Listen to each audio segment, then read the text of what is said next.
Welcome back, everybody, to another deep dive. We are going to be talking about something today that I think everyone could use a little help with sometimes, which is how to talk to anyone. Absolutely. Your guide for this is Janine Driver and her book, How to Talk to Anyone. Awesome. So are you ready to become a communication ninja? Oh, yeah, for sure. Excellent. And I think what's so cool about Driver's book is that she doesn't just, skim the surface.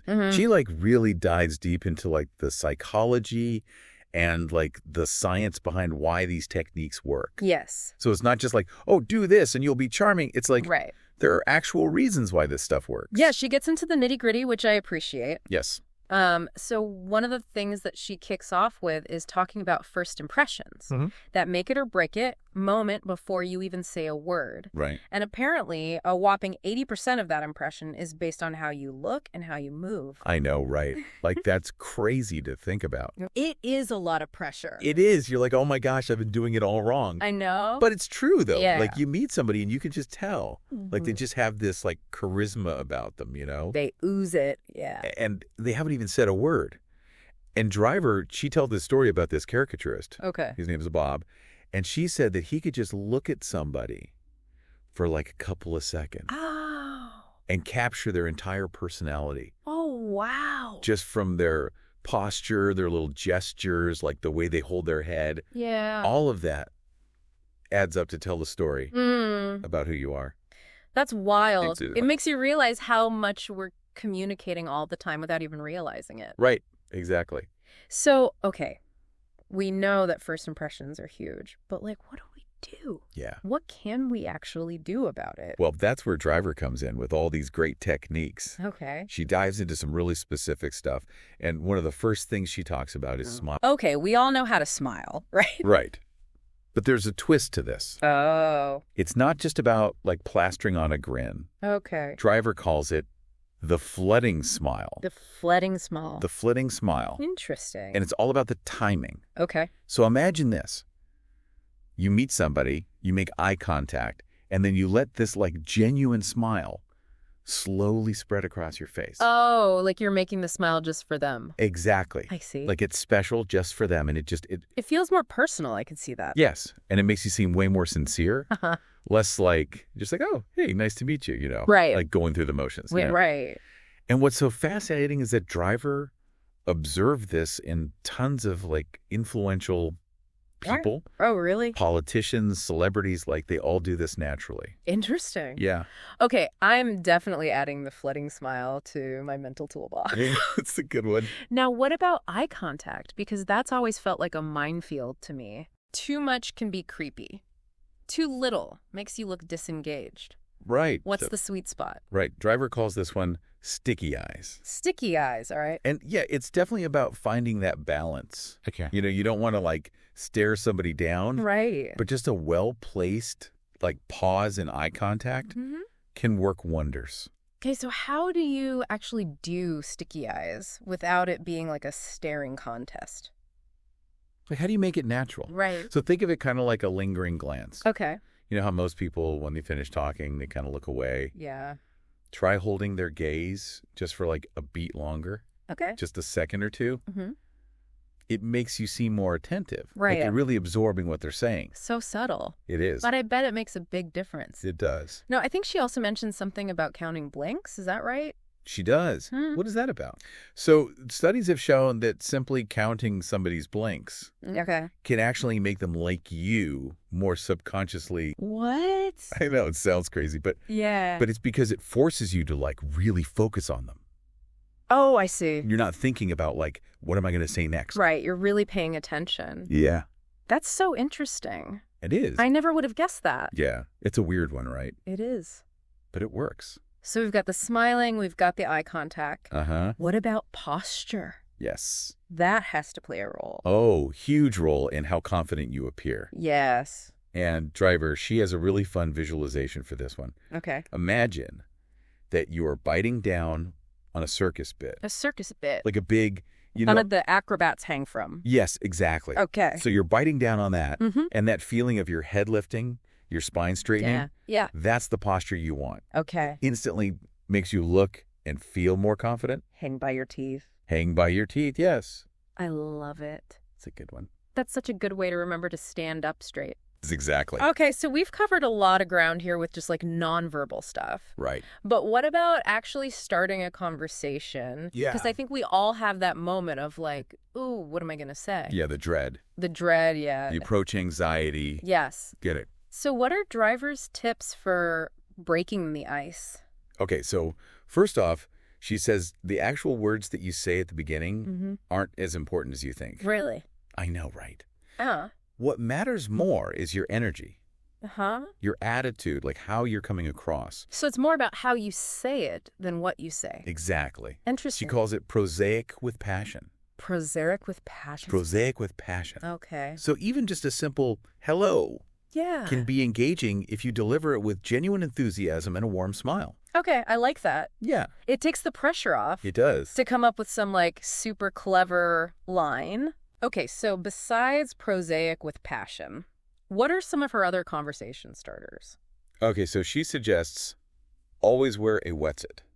Always wear what's it? Always wear a wetsuit. Okay. Which is basically something interesting that can spark a conversation. Okay.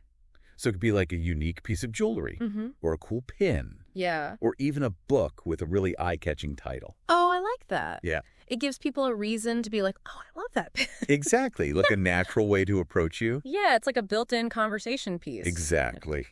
Very cool. What else? Another technique is eavesdrop in. Eavesdrop in. So listen in, subtly, of course, right. to nearby conversations. And if you hear something relevant, chime in with a thoughtful comment. Oh. It's a great way to, like, join a group conversation organically. Right. But you have to do it with finesse. Yes, exactly. Not like you've been standing there listening the whole time. Right, like you weren't just eavesdropping. Right. Exactly. Okay, I can see how that could go wrong. Yes. All right, so she also gives a tip for making the dreaded "where are you from" question more interesting. I need this one. Yeah, because usually I just mumble my hometown and then it's crickets. Right. Like, okay, moving on. It's like the conversation killer. Yes. So she calls it never the naked city. Okay. So instead of just stating your city, add a little something extra. Okay. Like a fun fact or a little anecdote, something to make it memorable. Okay, so for example, if I'm from Chicago, I could say, oh, I'm from Chicago. Did you know it has more movable bridges than any other city in the world? Perfect. Yes. Or if you were talking to like a foodie, you could be like, oh, I'm from Chicago, home of the deep dish pizza. Yes, tailor it to your audience. Exactly. I like it. Never the naked city. Never the naked city. Okay, these are great. Yeah. I'm already feeling like I could go out and like start a conversation with anybody. That's the goal. However, we've only scratched the surface, haven't we? Oh, yeah, we've got a lot more to unpack. Janine Driver has a whole arsenal of techniques for going beyond small talk. Yes. And building real connections. Absolutely. But before we dive into that, has anything stood out to you so far? Oh, so many things. But I think sticky eyes is the one I'm going to try to master first. Okay. What about you? I'm definitely intrigued by the flooding smile. Oh, yeah. That's a good one. I feel like that could really change the whole vibe of an interaction. Definitely. So, for everyone listening, think about which of these techniques resonates with you and see if you can try it out in your next conversation. It's like a little experiment. Exactly. We're all scientists here. Scientists of communication. Yes. I love it. And we'll be right back with more communication ninja skills from Janine Driver's How to Talk to Anyone. Stay tuned. All right, we are back and ready to dive deeper into Janine Driver's How to Talk to Anyone. Yes. This is where things get really interesting. Okay, bring it on. Because we've talked about making those first impressions, breaking the ice. Right. But how do we take those conversations to the next level? Right. How do we build that real rapport? Exactly. That kind like of that feeling where you just click with someone. Yes. And Driver has a technique for that. It's called echoing. Echoing. Have you ever had that experience where you just like feel like you're speaking the same language as somebody? Oh, yeah, totally. Like you just get each other. Exactly. And echoing can actually help create that feeling. Really? Yeah. It's about subtly mirroring the other person's language and word choices. Okay, so if they say they're passionate about something, I would use the word passionate too, instead of like excited or something. Exactly. It shows you're paying attention and it subconsciously creates this sense of connection. Interesting. Yeah. And even using the right synonym can make a difference. Okay. Like Driver gives this example of how cat people, they have cats, right? Horse people own horses, and fish people keep fish. Oh, that's so true. It's like you're speaking their tribe's language. Yes. Exactly. And it makes them feel more understood. I like that. It's subtle, but it's powerful. Okay, so echoing is about creating this sense of harmony, but how do we make our conversations more memorable? Oh, that's a good question. Because sometimes I feel like I talk, Uh-huh. and then 5 minutes later, the person has forgotten everything I said. I know. It's like, was I even here? Right. Well, this is where potent imaging comes in. Potent imaging, right. This technique is all about using analogies and metaphors that resonate with your listener. Ooh, okay. So it's like you're painting a picture with your words. I like that. Making your message stick. Okay, so instead of just saying, this project is important, I could say something like, this project is the key that unlocks the door to our future. Exactly. You're making it more vivid, more engaging. Yes, I can see how that would make it more memorable. And the key is to tailor your analogies to your listener's interests. Right. Like if you're talking to a sports fan, use a sports analogy. Okay, so if I'm talking to your basketball fan about a new strategy, I could say, this is our slam dunk play. Exactly. You're speaking their language. Okay. And speaking of making people feel understood, Driver also talks about something called anatomically correct empathizers. Anatomically correct empathizers. Yes. Sounds kind of technical, but it's actually pretty simple. Okay, break it down for me. So it's about tuning into whether your listener is primarily visual, auditory, or kinesthetic. Okay. Do they say things like, I see what you mean, or that sounds good, or I feel that way too? So it's about matching their sensory language. Yes, you got it. So if they're visual, I'd use more visual words. Exactly. It shows you're on the same wavelength. It creates that deeper connection. Yes. This is blowing my mind. I know, right? There's so much nuance to communication that I never even considered. It's fascinating. Okay, what else have we got? All right, so this one might feel a little counterintuitive at first. Okay, hit me. Driver calls it the premature we. The premature we. Okay. And it's about using we statements, even with people you've just met. Wait, really? Yeah. I feel like that would be presumptuous. I know, right? Like I'm assuming a level of closeness that's not there yet. It feels weird, but it works. Okay. Because using we creates this sense of shared purpose, like camaraderie, even if it's just a tiny bit artificial at first. Okay, so instead of saying, do you want to grab coffee sometime? I'd say, we should grab coffee sometime. Exactly. It subtly implies that you're already a team working towards a common goal. Interesting. Yeah, it's a sneaky little trick. Okay, I've got to try that. Yes, do it. It's amazing how one little word can shift the whole dynamic. It really can.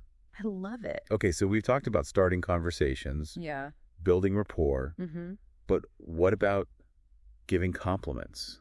Ooh. Because we all like to receive them, but giving them effectively is an art form in itself. Yeah, I always worry about sounding cheesy. I know, me too. Or insincere. Yeah. So how do we make our praise land the right way? Well, Driver has some great tips for that. Okay. One technique she calls is no-risk praise. No-risk praise. And it's about complimenting someone indirectly. Okay. By praising them to someone close to them. Oh, so instead of telling my coworker directly how much I admire her work ethic, I'd tell her best friend how impressed I am. Exactly. Oh. It comes across as more genuine. Right. Because it's not coming directly from you. Yeah. And it's almost guaranteed to get back to the person you're praising.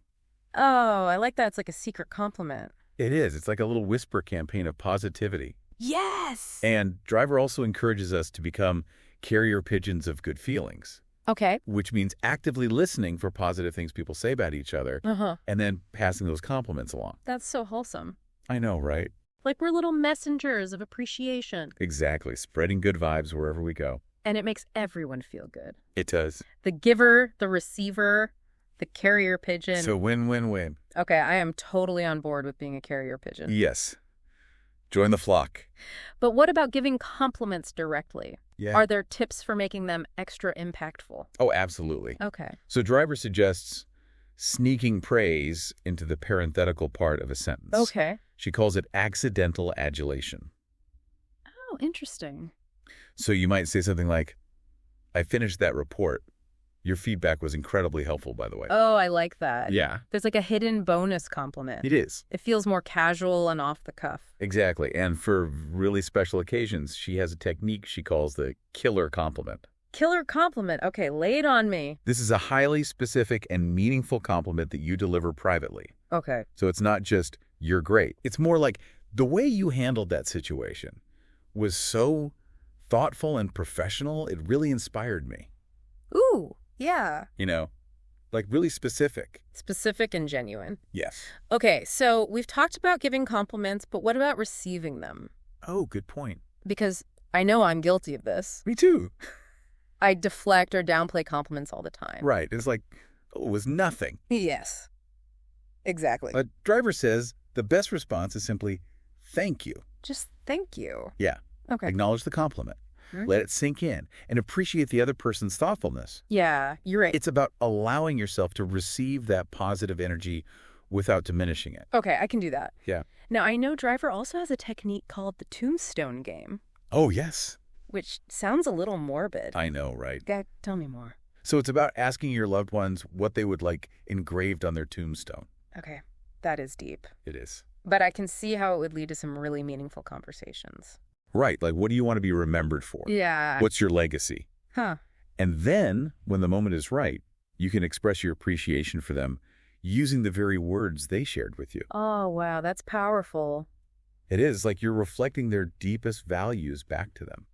Okay, so we've covered so much ground here. I know, right? But I know there's still more. Oh, there's so much more. What other communication ninja skills does Janine Driver equip us with? Well, let's talk about phone calls. Okay. Because communication isn't just face-to-face, right? Right, and so much of our communication these days happens over the phone or video calls. Exactly. And Driver has a whole section on phone communication. Okay, let's hear it. So she points out that because we're missing those visual cues, we have to work harder to convey our emotions through our voice. Right, so it's not enough to just feel happy. You have to make sure your voice sounds happy, too. Exactly. She calls it talking gestures. Talking gesture. It's about putting that extra oomph into your tone of voice to compensate for the lack of body language. Right, because you can't see me smiling or nodding. Exactly. Okay. So instead of a flat, that's great, Mm-hmm. you'd say something like, that's fantastic news. I'm so excited for you. Oh. Like Yeah. really put some energy into it. So our voice has to do double duty on the phone. It does. It has to Yeah. carry the weight of all those nonverbal cues. I can see how that would take some conscious effort. It does. Now, I think I've heard this one before, but I always forget to do it. What's that? Smile before you dial. Oh, yes. That's a classic. Right. Even if the other person can't see you, smiling actually changes the tone of your voice. It does. Makes you sound warmer and more approachable. It's like putting on your best outfit for a phone call. Exactly. Make a good impression, even if they can't see you. I like that. And speaking of putting your best foot forward, Driver also suggests changing your voicemail message daily. Really? Yeah, it makes you sound more on top of things, more Uh-huh. professional, like you're really in the game.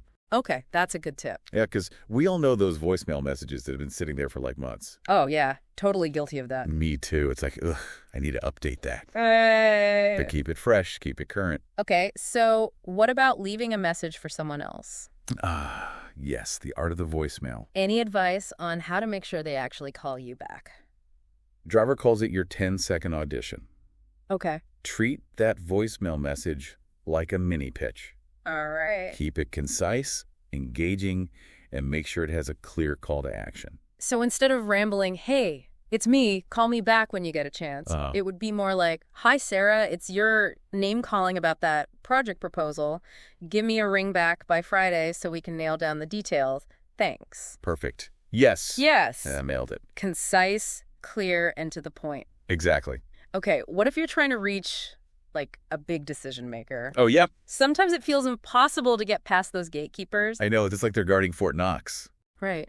And I've spent countless hours on hold, transferred from one person to the next, just trying to get to the right person. Yeah, it's a nightmare. So any advice for getting past those gatekeepers? Driver has a sneaky little trick for that. She calls it the ho-hum caper. The ho-hum caper, okay. So instead of asking for the person by name, you just casually ask, is he in? Or is she in? Wait, really? I know, it sounds too easy. Yeah. But the casualness, it makes it sound like you're a regular caller, someone they already know. Like you're on a first-name basis. Exactly. And they don't even question it. Yeah, it often throws them off guard, and they'll put you right through. That's brilliant. It is. It's like a little Jedi mind trick. I love it. I'm filing that one away for future use. Do it. Now, once you do get that important person on the phone, how do you make sure you're not missing any crucial details? Okay, so Driver recommends recording your business conversations. Oh, interesting. She calls it instant replay. Instant replay. Okay. So this way you can go back and listen again. Catch anything you might have missed the first time around. That makes so much sense. Right. It's like having a second chance to analyze the conversation. Exactly. And make sure you're both on the same page. Yes, especially if you're dealing with complex information. Yeah, or negotiating a deal. Right? You want to make sure you fully understand all the terms and conditions. Okay, I'm sold on instant replay. Good. Now, what about networking events? Ooh, yes, the dreaded networking event. I feel like those are a necessary evil. They can be. You know, those rooms full of people where you're supposed to be mingling and making connections. Right, but it can be so awkward. Yeah. What are Driver's tips for navigating those? Okay, so first, she says to use the politician's 6-point party checklist. Politician's 6-point party checklist. Which is basically asking yourself some key questions before you even walk in the door. Oh, okay. Like what? Like who will be there? What's the purpose of the event? Yeah. What are my goals for the evening? So go in with a strategy. Exactly. Don't just wander around aimlessly. Right, because that's what I usually do. Yeah, we've all been there. And then I end up just talking to the people I already know. Right, which defeats the purpose. Exactly. So Driver says once you're there, position yourself in a high-traffic area. Okay. Like near the bar, the food table, the entrance. Oh, I see. Where you're more likely to meet new people. Like creating your own little networking hub. Exactly. Okay. And make sure you're using tracking. Tracking. Remember little details about people's lives and bring them up in conversation. Right. So if someone mentions they're training for a marathon, I'd remember to ask them about it the next time I see them. Exactly. It shows you're paying attention. It's those little personal touches. Yes, that make people feel valued. Okay. And while you're chatting, what else should we be paying attention to? Driver says, pay attention to their body language. Oh, yes. She calls this eyeball selling. It's about reading those nonverbal cues to see if they're truly engaged. Right. Or if they're looking for an escape route. So it's like becoming a human lie detector. Yes, but in a good way. Right. So you can adjust your approach accordingly. Exactly. You don't want to be that person who drones on and on. Right. When the other person is clearly bored to tears. Okay, that makes sense. So read the room, read the person. Now let's talk about awkward situations because we all have those moments where we put our foot in our mouth. Oh, yeah? Or witness someone else's social blunder. It happens to the best of us. So how do we handle those gracefully? Okay, so Driver has a great technique for this. It's called see no bloopers, hear no bloopers. Okay. And it's basically about graciously overlooking those minor social faux pas. Right. Not making a big deal out of them. So if someone spills their drink on me, I just laugh it off and say, no worries, it happens to the best of us. Exactly. It makes everyone feel more comfortable. Okay. Prevents things from getting unnecessarily awkward. Right. Right. And if someone's story gets interrupted, you can use the lend a helping tongue technique to gently steer the conversation back on track. I like that. You know, it's just you care about what they have to say. Right. And helps them feel heard. It's those little acts of kindness that go a long way. They really do. Okay, now let's talk about favors. Oh, yeah. Because we all need to ask for help sometimes, but it can feel so uncomfortable. It can be really awkward. So any tips for making it less cringy? Driver says the key is transparency. Okay. She calls it revealing the why of them and why fay. What are those? What's in it for me and what's in it for you. Oh, okay. So it's about being upfront about what everyone stands to gain from the situation. Right. So you're not just asking for a handout. Exactly. You're proposing a mutually beneficial arrangement. It builds trust. It does. And the other person is more likely to help because they know it's not just a one-sided request. Right. They see the value for themselves as well. Okay, I like that. Creating a win-win situation. Exactly. Now, before we wrap up, any final nuggets of wisdom from Driver that we should leave our listeners with? One thing that really stuck with me is Driver's emphasis on the great scorecard in the sky. Okay, the great scorecard in the sky. What's that all about? So it's not about keeping a literal tally, but just being mindful of the give and take in our relationships. Like, if I do something that hurts someone's feelings, I need to make amends, restore that balance. So it's about recognizing that relationships are a two-way street. Exactly. And they require effort from both parties. This has been such an incredible deep dive. It really has. We've barely scratched the surface of everything Driver covers in her book. I know. But I already feel like I have a whole new set of communication superpowers. Me too. I'm ready to go out there and talk to anyone. I love it. It's amazing how much these seemingly small tweaks to our communication can have a ripple effect on our relationships and our lives. Yeah, I think what's so valuable about Driver's book is that it gives you concrete, actionable techniques. Right. It's not just theory. You can actually start using these strategies right away. And the best part is it's an ongoing journey. It is. We can keep learning, experimenting, and refining our skills. Absolutely. So to everyone listening, I highly recommend checking out Janine Driver's How to Talk to Anyone. It's a must-read for anyone who wants to improve their communication skills. It's a treasure trove of insights that will empower you to connect with anyone, anywhere, with confidence and grace. Go out there and start talking. Until next time, keep diving deep. So we've talked about all these great techniques for face-to-face communication, but what about when we're on the phone? Right. We don't have those visual cues to help us out. Yeah, it's a whole different ballgame. It is. So how do we make sure our message is coming across loud and clear?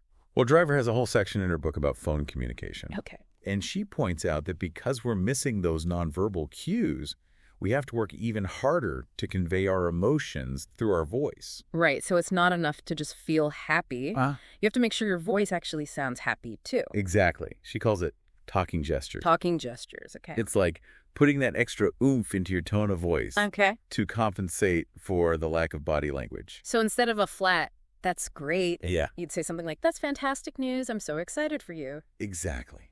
Okay. Like, really let your enthusiasm shine through. It's like our voice has to do double duty on the phone. It does. It has to carry the weight of all those nonverbal cues that we're missing.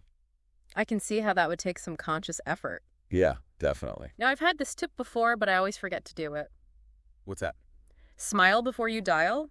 Oh, yes. That's a classic. Even if the other person can't see you, smiling actually changes the tone of your voice. It really does. And it makes you sound warmer, more approachable. It's like putting on your best outfit for a phone call. Exactly. You want to make a good impression even if they can't see you. Right. I like that. And speaking of making a good impression, Driver also suggests changing your voicemail message daily. Really? Daily? Yeah, it sounds like a lot, but it makes you sound more on top of things, more professional. Like you're really in the game. Exactly. Okay, I am definitely guilty of letting my voicemail message get stale. Oh, me too. It's like, ugh, I need to update that. I know, it's on my to-do list. Right. But keeping it fresh, keeping it current, it just makes a difference. Okay, so what about leaving a message for someone else? The art of the voicemail. The voicemail. Any advice on how to make sure they actually call you back? Driver calls it your 10-second audition. Okay. Treat that voicemail message like a mini pitch, Okay. Keep it concise, engaging, and make sure it has a clear call to action. So instead of that rambling, "Hey, it's me, call me back when you get a chance," it would be more like, "Hi, Sarah, it's your name, calling about that project proposal. Give me a ring back by Friday so we can nail down the details. Thanks." Perfect. Yes, you nailed it. Concise, clear, and to the point. Exactly. Okay, what if you're trying to reach, like, a big decision maker? Oh, yeah. It can be really hard to get past those gatekeepers. Like they're guarding Fort Knox. Right. I've spent countless hours on hold, transferred from one person to the next. Just trying to get to the right person. Nightmare. It is. So, any advice on getting past those gatekeepers? Driver has this sneaky little trick for that. She calls it the ho-hum caper. The ho-hum caper, all right. Instead of asking for the person by name, you just casually ask, is he in? Or is she in? Really? That's it. That's it. It seems so simple. It is, but it works because the casualness makes it sound like you're a regular caller. Oh, okay. Someone they already know. Like you're on a first-name basis. Exactly. And they don't even question it. Right. It often throws them off guard and they just put you right through. That's brilliant. It's like a little Jedi mind trick. It is. I love it. I'm definitely going to try that one. Do it. Now, once you actually get that important person on the phone, how do you make sure you're not missing any crucial details? That's a good question. Especially if it's a really important conversation. Right. You don't want to miss anything. Exactly. So what does Driver recommend? Driver actually recommends recording your business conversations. Oh, interesting. She calls it instant replay. Instant replay. Okay. This way, you can go back and listen again, catch anything you might have missed the first time around. Makes sense. Right. It's like having a second chance to analyze the conversation. Exactly. Make sure you're both on the same page. Absolutely. And it can be especially helpful if you're dealing with, like, complex information. Yeah, like a contract negotiation or something. Right, or negotiating a deal. You want to make sure you understand all the terms and conditions. Okay, I'm sold on instant replay. Good. That's a really useful technique. It is. Now, let's talk about networking events. Oh, yeah, the dreaded networking events. I feel like those are a necessary evil. They can be, yeah. You know, those rooms full of people where you're supposed to be mingling and making connections. Right, but it can be so awkward. Yes, so awkward. So what are Driver's tips for navigating those? Okay, so first she says to use the politician's 6-point party checklist. Okay, politician's 6-point party checklist? Sounds official? It is. It's basically about asking yourself some key questions before you even walk in the door. Oh, okay, so like who will be there? What's the purpose of the event? Right. What are my goals for the evening? Okay, so go in with the strategy. Exactly. Don't just wander around aimlessly hoping to bump into someone interesting. Right, because that's what I usually do. Yeah, I think we've all been there. And then I end up just talking to the people I already know. Right, which defeats the purpose. So Driver says once you're there, position yourself in a high-traffic area. Okay. Like near the bar, the food table, the entrance. Oh, I see, where people are naturally congregating. Exactly. Yeah. And make sure you're using tracking. Tracking, okay. Remember little details about people's lives and bring them up in conversation. Oh, okay. So if someone mentions they're training for a marathon. I'd remember to ask them about it the next time I see them. Exactly. It shows that you're paying attention, you're genuinely interested. It's those little personal touches that really make people feel valued. They really do. Okay, and while you're chatting, what else should we be paying attention to? Pay attention to their body language. Right. Driver calls this eyeball selling. Eyeball selling, okay. It's about reading those nonverbal cues to see if they're truly engaged or if they're looking for an escape route. So it's like becoming a human lie detector. Kinda. But in a good way, you know? Right, so you can adjust your approach accordingly. Exactly. You don't want to be that person who drones on and on. Right, when the other person is clearly ready to move on. Exactly. Okay, that makes sense. Read the room, read the person. Now let's talk about those awkward situations. Oh, yeah. Because, let's face it, we all have them. We do. Those moments where we put our foot in our mouth. Yep. Or we witness someone else's social blunder. Happens to the best of us. It really does. So how do we handle those gracefully? Driver has a great technique for this. It's called see no bloopers, hear no bloopers. Okay, see no bloopers, hear no bloopers. And it's basically about just, like, graciously overlooking those minor social faux pas, you know, not making a big deal out of them. So if someone spills their drink on me, I just laugh it off and say, no worries, it happens to the best of us. Exactly. It makes everyone feel more comfortable. Okay. And it prevents things from getting unnecessarily awkward. Right. You don't want to make a scene. Exactly. And what if someone's story gets interrupted? Oh, yeah, that's always awkward. Yeah, what do you do? Driver has a technique for that, too. It's called lend a helping tongue. Lend a helping tongue. Okay. And it's about gently steering the conversation back on track. Oh, okay. You know, you can say something like, oh, you were telling me about topic. Right. Remind them where they left off. Exactly. It shows that you were listening. Yeah, and that you care about what they have to say. It helps them feel heard. Exactly. Those little acts of kindness go a long way. They really do. Now let's talk about favors. Oh. Because we all need to ask for help sometimes. We do. But it can be so uncomfortable. Awkward. So any tips for making it less cringy? Driver says the key is transparency. Okay. She calls it revealing the YFM and YFY. YF and YFY, what are those? What's in it for me? Okay. And what's in it for you? Oh, okay. So it's about being upfront about what everyone stands to gain from the situation. So you're not just asking for a handout. Right, exactly. You're proposing a mutually beneficial arrangement. It builds trust. It does. And it makes the other person more likely to help because they know it's not just a one-sided request. Exactly. They see the value for themselves as well. Okay, I like that. Wow. Creating a win-win situation. All about the win-win. Now, before we wrap up, are there any final nuggets of wisdom from Janine Driver that we should leave our listeners with? You know, one thing that really stuck with me is Driver's emphasis on what she calls the great scorecard in the sky. Okay, the great scorecard in the sky, what is that? So it's not about keeping like a literal tally, Right. but it's about being mindful of the give and take in our relationships. Okay. Like Yeah. if I do something that hurts someone's feelings, I need to make amends. I need to restore that balance. It's about recognizing that relationships are a two-way street. Exactly. They require effort from both parties. It's not always 50-50, but it should even out over time. Yeah, exactly. Well, this has been such an incredible deep dive. It really has. We've barely scratched the surface of everything Driver covers in her book. I know, right? But I already feel like I have a whole new set of communication superpowers. Me too. I feel like I can talk to anyone now. That's the goal.